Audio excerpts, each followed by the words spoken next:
Dans cette question de l'histoire du Xinjiang, il y a un premier paradoxe, c'est que l'Occident, de manière générale, on peut dire les États-Unis, la Grande-Bretagne et l'Union européenne, ne cessent sur la scène internationale de crier contre la Chine pour ingérence, contre la Russie pour ingérence dans les affaires domestiques. Or, pourtant, ces mêmes pays, ces mêmes institutions ne cessent, eux, de faire de l'ingérence justement dans les affaires domestiques de la Chine. Le deuxième paradoxe, ensuite, c'est la réalité de la région du Xinjiang. C'est-à-dire que c'était une région qui était extrêmement arriérée et extrêmement pauvre. Et donc on sait que la misère a généré beaucoup de ressentiments et même du terrorisme. Et que la Chine, le gouvernement chinois, a décidé justement de, si on peut dire, de mettre le paquet en termes de développement pour la région, qui est une région très aride, très difficile d'accès. Pourtant, la Chine a lancé un grand programme de développement infrastructurel et d'aménagement du territoire qui a porté ses fruits. Et aujourd'hui, il faut savoir que la croissance dans la région du Xinjiang a été quand même de près de 10% par an depuis les dernières décennies. Donc on voit bien qu'il y a une réelle croissance économique de par de l'engagement de la politique du gouvernement chinois dans cette région.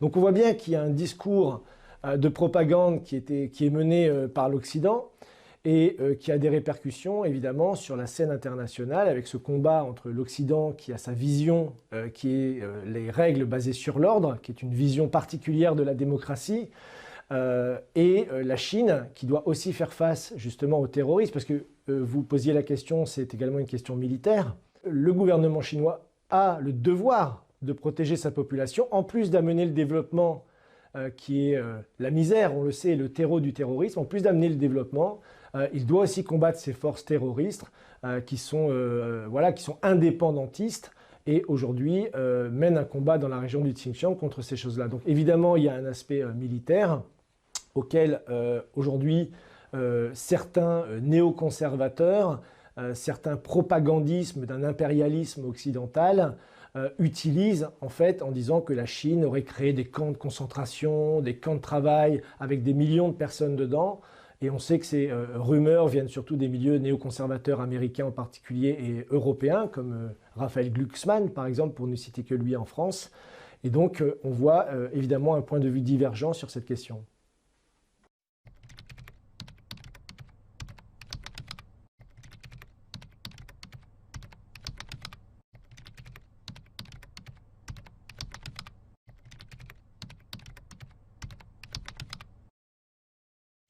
Moi, je partage tout à fait cette vision, c'est-à-dire qu'aujourd'hui, on essaye d'imposer un modèle occidental qu'on voudrait imposer au reste du monde. Or, la pauvreté dans le monde occidental ne cesse d'augmenter. Alors qu'en Chine, alors qu'on critique son régime, elle, la pauvreté n'a fait que diminuer. Et on le sait, la Chine a permis de sortir l'ensemble de sa population de l'extrême pauvreté. Et ça, c'est justement le premier des droits de l'homme. C'est-à-dire que tout individu a le droit à une vie digne. Et je voulais citer Jaurès, parce que c'est un des fondateurs du socialisme français, qui disait que tout individu a droit à l'entière croissance, a le droit à une vie digne, et justement il a le droit de créer, de produire et d'exiger de l'ensemble de l'humanité tous les moyens qui peuvent lui permettre justement de vivre en dehors de la tyrannie, d'une tyrannie quelconque. Et cette vision, en fait, c'est cette vision des droits de l'homme aujourd'hui qui est peut-être la plus efficace dans le monde, puisqu'on l'a vu avec la lutte contre l'extrême pauvreté, et ça touche aussi à cette question du terrorisme dont on parlait dans la première question, puisque le premier terreau, le terreau du terrorisme aujourd'hui, c'est la misère, c'est la pauvreté. Et donc le fait d'amener des infrastructures, le développement, l'eau, l'électricité, l'éducation, permet aussi de lutter efficacement contre le terrorisme et donc de protéger les hommes et de leur donner le droit de vivre dignement et sereinement dans leur pays.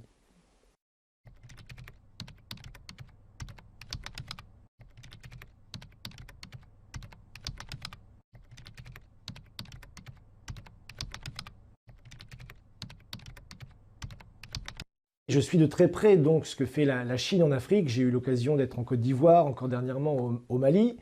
Et partout dans ces pays-là, on voit un impact extrêmement positif justement pour lutter contre la misère, la pauvreté, le sous-développement de la part de la Chine et en particulier via son initiative Une ceinture, une route.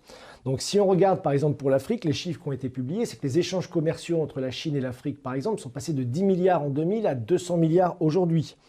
La Chine a construit des milliers de kilomètres d'autoroutes en Afrique, a construit des milliers de kilomètres de chemins de fer à grande vitesse. Elle a construit 20 ports, 80 centrales électriques, 130 installations médicales et hôpitaux, et ainsi de suite, et ainsi de suite, et ainsi de suite. Et tout ça permet justement de défendre vraiment cette conception des droits de l'homme qui est de sortir les gens du sous-développement. Quand on voit toute cette propagande anti-chinoise qui est déversée au Parlement français, comme on l'a dit, ou par le Canada, ou par d'autres pays qui jugent a priori qu'on a besoin de connaître l'autre. La Chine a lancé ce dialogue à travers son initiative Une ceinture, une route, un dialogue économique par le développement, mais aussi veut s'engager dans un dialogue des civilisations. Et aujourd'hui, je pense qu'on a tout à gagner en Occident, aux États-Unis, dans l'Union européenne, en Grande-Bretagne, à s'engager dans ce dialogue des civilisations pour justement allumer cette lampe de la sagesse et éviter justement toutes ces tensions qui ne font que diviser finalement le monde pour mieux régner.